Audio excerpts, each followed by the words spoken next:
Hello everybody and welcome back to the channel. It is October, it is horror season, and we are talking about Guy Pearce horror movies today.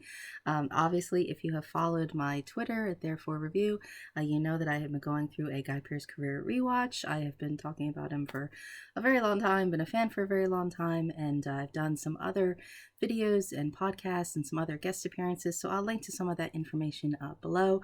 But 'tis the season. Guy Pearce is also an October birthday boy, so I wanted to specifically talk about some of his horror films. I've done some long form reviews that I'll also link to some of those below. I don't want to talk too long, don't want it to be too long of a video because everybody's already heard my ranting. I started doing a lot of this in 2023, actually. Then, some health and scary things, real world interfered. So this year, 2024, I've been getting all this Guy Pearce content out here. I'm getting kind of a reputation here, and I will speak to anybody who wants to hear about Guy Pearce. There's some new folks, I've been following his film, The Brutalist.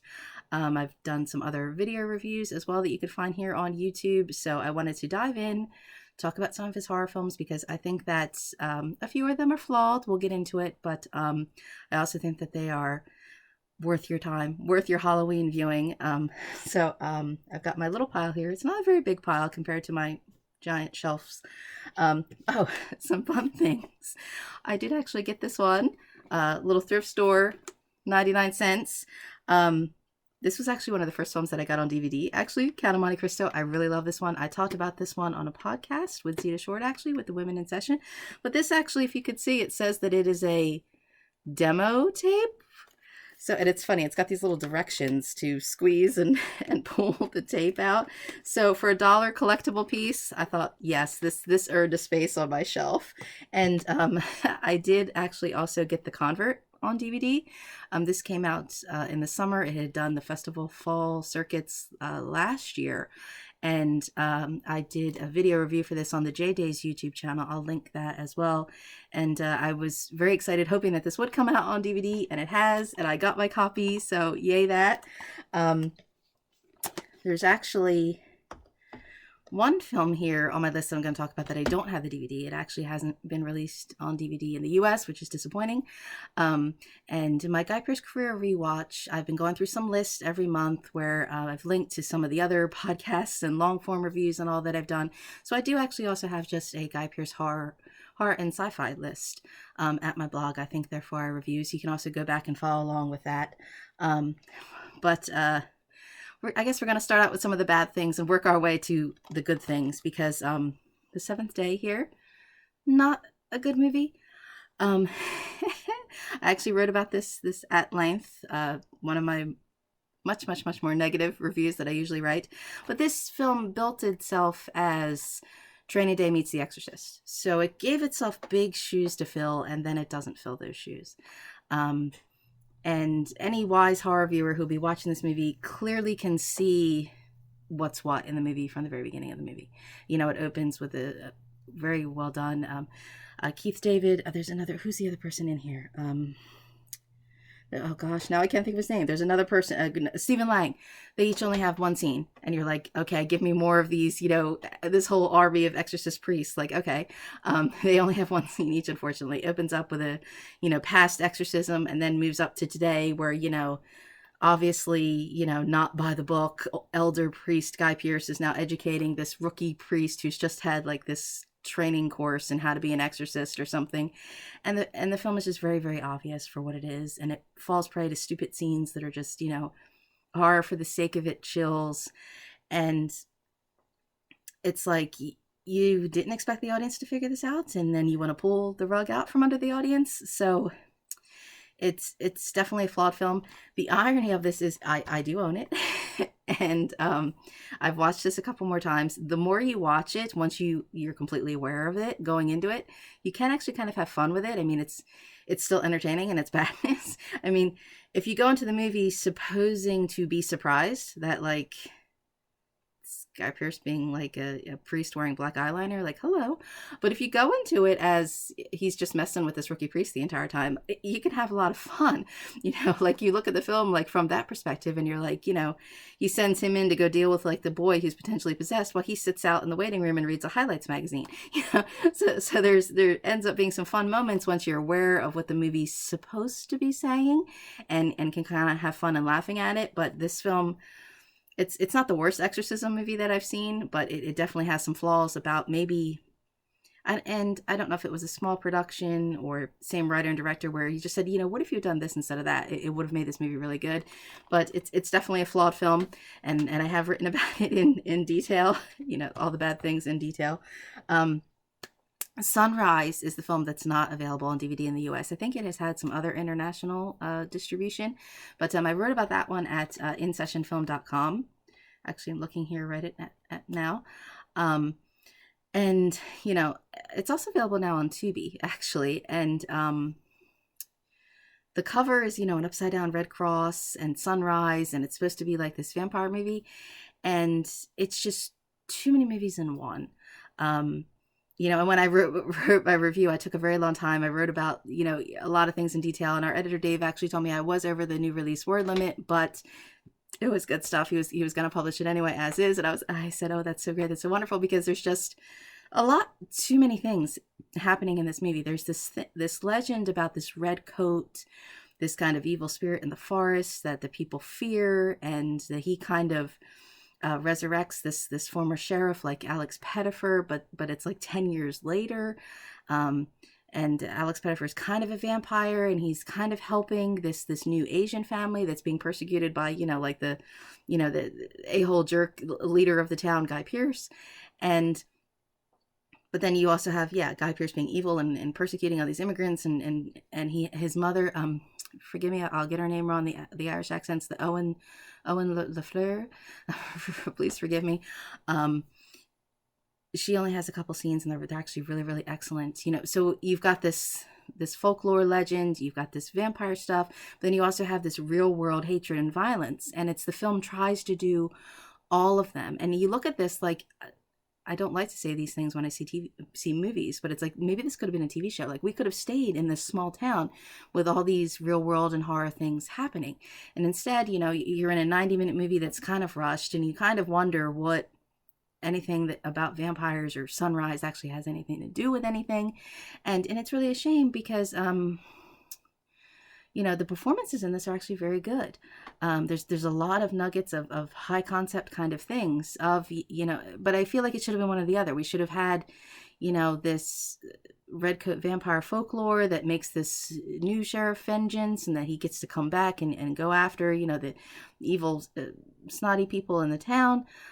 Or it should have just been the straight horror of the racism persecution.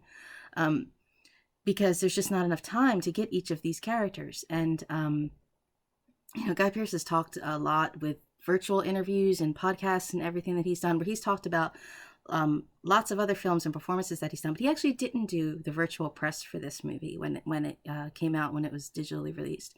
And I can kind of understand why, because he is playing a very MAGA nasty person who's twisting some biblical things when he's at the pulpit, and is a really kind of terrible, corrupt kind of person who just really knows everybody's in the town's secrets and is not afraid of being ruthless about it. There's also this weird separate storyline with the daughter and the younger teenage boy, and there's just so many things happening in this movie.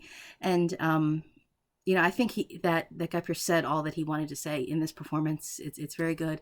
And then there are some great scenes with the vampire, where he's in the house and dark, and there's the little Asian girl who comes with like her little medical kit, and she's like playing doctor with him and helping him along, and these kind of tender moments in this movie. But there's just, I don't know if it was, again, a case of low budgets, this was not the same writer and director, but there were too many hands in the pot, too many provocative things. This seems, was it just a first draft that needed another rewrite of saying, this is where your story was, focus on that. So this one, if you go into it expecting a certain thing, or just go into it with low expectations, I suppose, this movie could be very disappointing, because you expect more from it. You expect it to say and do more, and it doesn't do that. but yet when you can watch it, there are also some really great moments. It's just very disjointed and kind of all over the place. And as I said, it feels like two or three movies in one. Um, but I do recommend it. Actually, it's by the same director as a sci-fi Guy Pearce film, Zone 414, that I also had written about. And Alex Pettyfer and Guy Pearce were also in another film called The Infernal Machine together. So I don't know if it was two for contract type things that were happening here, on the cheap or what. But each of these are films that have moments of greatness, but then there's just, some flaws in them. And I don't know if this is a time or budget, money issue. If we gave a film enough time to have another rewrite, or just gave it more production time or editing time just to hone things down. But I actually really do like Guy Pearce's performance in this movie. Quelle Surprise. We're talking about Guy Pearce horror movies. But as I said, Sunrise Now is on some of the free platforms. I wish it were on DVD. As much as I say I have problems with the movie, if it were on DVD, I would get it. Not just because I'm a completist either. Oh, here's an older one. We're throwing it back now here. Don't Be Afraid of the Dark. This was glare. This was Guillermo del Toro, excuse me, produced this movie. He didn't direct it though. This was a remake. There was a fun 70s TV movie version, and I like this movie. Again, it's uneven as I think it was 10 or 11, as uneven as aughts kind of horror movies. Starts out with a great Victorian opening prologue kind of sequence, basically like the Tooth Fairy kind of wanting to collect teeth, and when he doesn't get enough teeth he starts going after little kids, and then of course it moves up into kind of contemporary time. And I'm the only obscure person who knows this, I'm sure. They're an architect and Guy Pearce and Katie Holmes, designers who are redoing, of course, the spooky manor house. And they're having a big dinner. They want to get on the cover. They want to have a feature of Architectural Digest, where Guy Pearce's actual house with Carice Van Houten actually was featured in Architectural Digest. Very cool, fun house that they have. So that always kind of cracks me up, because that's actually a plot point in this movie. Who would have known all those years later? And there's actually, again, some behind the scenes features on this DVD, which I think also really kind of helped this film, where Guy Pearce actually said he went into this movie. He doesn't think that he makes horror movies, or that it's not his genre. And I'm like, well, no, boy, man, these are some really good movies. But he said he went into this as if it were a drama. That, he has a couple encounters with these kind of evil little fairy special effects that kind of get added in later. And that he said he played the film straight, of just a dad whose little girl who's got some problems, who now comes to live with them. Basically, her mother's just kind of dumped him on them, and she doesn't really get along with her stepmother. And that he played it as just a straight kind of family drama. That in itself is a horror. That this little girl is in a new, strange place, and these scary things are happening, and no one believes her. And here, of course, he's playing, the typical dude in a horror movie, the dad who's just out of touch. But that is what makes the film a touch above.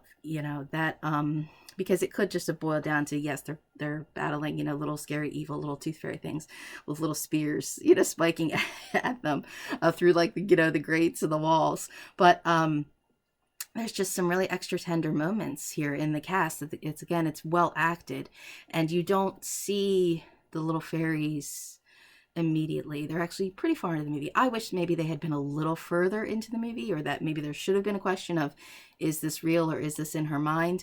But there are some really great scenes, and it's throwing it back a little more to the 70s movie, I think, when they give her a little Polaroid camera and she's snapping pictures, and she thinks she's snapping pictures of the fairy, and she says, look, I got pictures of them, and all the pictures that she's taken are just shots of her as a little girl alone, just screaming.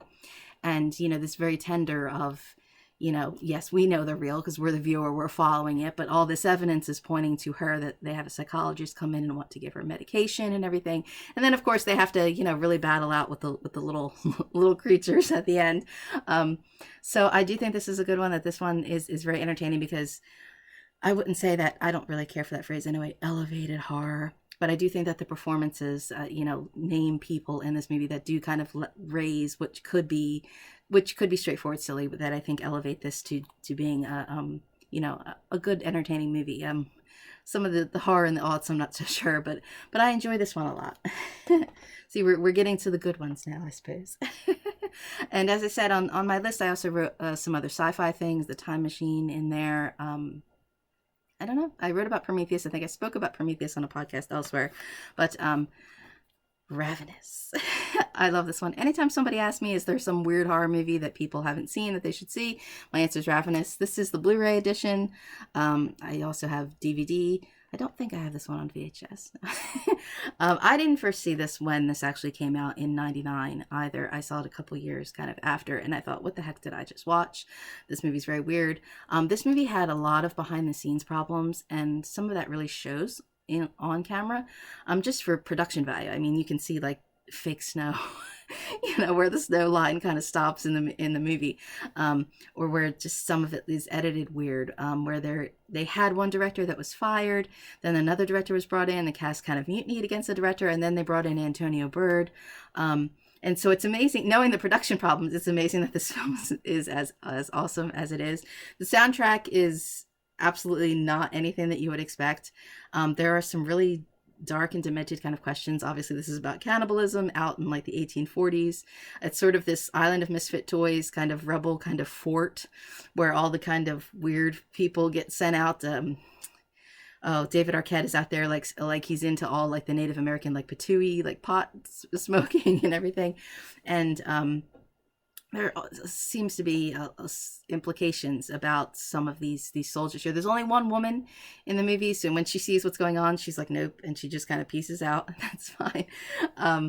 And the score definitely lends itself to being that this is a satire, that this is a dark comedy, that, and there's some great debates where they're talking about eating the cannibal kind of stew kind of meat, and that more people will come, and that this is manifest destiny, that the American flag is in the background, and so there's a lot of underlying intriguing commentary here. But then there's also moments where the score just allows you to laugh at the preposterousness of what's happening here. Robert Carlyle shows up at the fort, and he says that their party was trapped out in the snow, and then so they go out and try and rescue them, and then these vampire kind of things kind of happen, and then there's if everybody jumped off a cliff, was you, and while people are being chased by the vampires, there's ironic humorous banjo music playing. So the first time you see this, you're like, what the hell is going on in this movie? This movie's wild. I don't get it.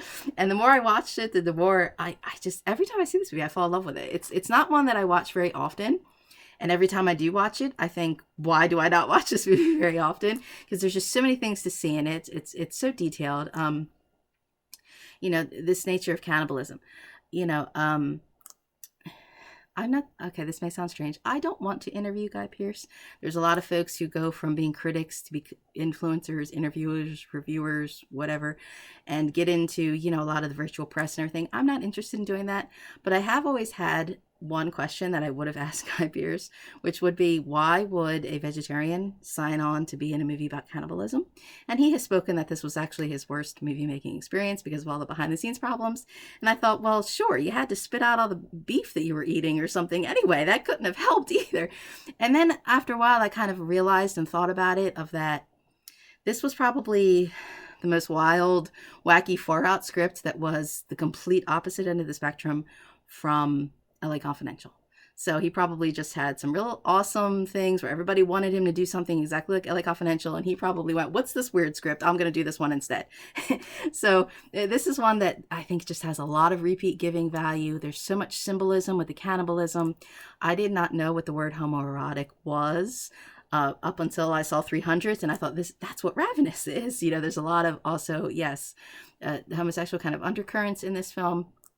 The idea of the consuming of the meat. But then there's also even questions because there's religious people at the fort, but then there's the Native American Wendigo myth, and the way that they have a tapestry that has the Native American myth on the backside, and that now they have turned it over and they made symbolism of cross and communion to hang on like the new side. And the Native Americans even say things like, well, you consume the flesh of Christ every Sunday. So why do you think it's so surprising that there's this Wendigo myth about, that he's going to eat the flesh of the man? So there's some really intriguing, provocative things in this. I mean, you could take it at face value as it just being some crazy cannibal fun movie, but there are, some really other intriguing things in this film. There's excellent performances. You can laugh at it, but there's also some very intense things. And there's scenes of that go by the phase of the moon, where Guy Pearce is actually, he's playing the coward who pretended he was dead in battle, where the blood of the dead trickled into his mouth, and that's what renewed him and gave him strength. So he's had a taste of this. He's, tasted man, and he's reluctant to do it again. But he doesn't have a choice when he's laying injured and the phases of the moon go by, where he's, well, maybe I will take a little nibble, and then, they have to, battle it out. So this is really surprising that this movie was made in 1999. It's a really excellent movie. I highly recommend it. It was on the Criterion channel for a while, I think, available. So I definitely recommend this one for horror viewing. Halloween season. I think that you'll have a good time. Whether you love it or hate it, I think you'll have a good time watching this movie. Now, lastly, this is a very funny set here, a Western set that also includes Disturbing the Peace. And now Disturbing the Peace is what Guy Pearce himself has called a divorce film. It's a film he just, made for the paycheck. Man has a family and bills to pay. Totally respect that. He's made enough excellent movies that I'll be more than happy to watch. He's entitled to make a bad movie every once in a while. Disturbing the Peace is a very, very bad movie. Don't recommend it. I feel bad because if people are looking into the Brutalist, now they're finally on the Guy Pearce bandwagon. Where have you been for the past 30 years? It's okay. I feel like when people go to streaming, the first thing they're going to find is maybe some of these low budget horror movies or something bad like Disturbing the Peace. They're not the be all end all of Guy Pearce, trust me. So the irony of the set is it has the worst of Guy Pearce on it, Disturbing the Peace, but it also has one of the best of Guy Pearce ever, Brimstone. There we go. Brimstone is a really, really, really excellent film. I made the mistake of watching Brimstone and Bone Tomahawk actually relatively close together, so I was freaked out for a while about some horror westerns. As I said, I saw Priscilla and LA Confidential. I think I have spoken on some other podcasts about, what exactly started, my following Guy Pearce obsession. And Brimstone was the first time I saw a Guy Pearce movie. Again, I had to wait a year or so after this was, getting some festival raves. But I actually had to quit Guy Pearce for 6 months. After I saw Brimstone, I was just chilled to the bone.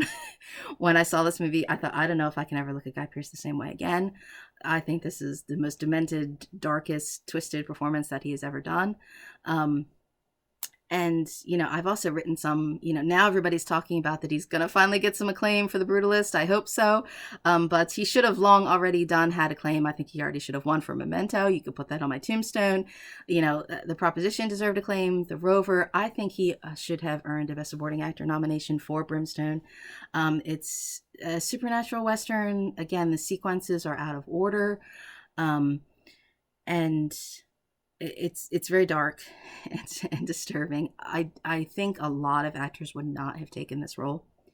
And when you first see him actually in it, he has dark eyes, which is a different beard, scar, the dark eyes. It's very noticeable. And then as the sequences are out of order, you get to see him in the past where it is his usual light eyes and looking differently. And you see the cuts and where the scars originate. And you realize in the film is just so much about evil that it's a whole commentary on the patriarchy, I think, actually. And he's whipping people and there's spit and it's very dark and very disturbing and howling at people. And this idea that he is very evil, very devilish. She says he's been to hell. Flames don't bother him. And it is as if that evil is what's carrying him forward to complete his quest, that he is going to pursue this Dakota Fanning forever. Even though we've already seen, all this violent things happen, it's like he's not going to stop. And it's a very dark, very disturbing, very excellent performance. The film is probably going to be very triggering and upsetting to a lot of people. But it's a very dark and disturbing performance. And so it is a film that I highly recommend. I feel like it's another film that people probably been sleeping on for far too long that they definitely should see. So I guess this was number one on my Guy Pearce horror list. So I'll link it also down below, all the long form reviews that I've done. I know people don't want to hear me speak too long. I thought about doing some videos for everything that I was doing in going through this Guy Pearce career rewatch, but I thought that might be a little too much. But for folks who'd rather just listen to some podcasts that I've done, or read some long form reviews, and there's other countdowns and rankings and fun things like that. So I hope now that you have some more, if you're like me, you haven't yet seen The Brutalist, we all have to wait for seeing some of these festival finds. I hope now that you've got some Guy Pearce horror viewing for your Halloween. So thank you for watching. There's actually been some higher numbers on my channel and some comments, and I've had requests to speak at some other venues, which is really nice and really exciting. So I'll leave all that information below if you do wish to contact, or I'd love to hear your thoughts and comments. So thank you for watching. Bye.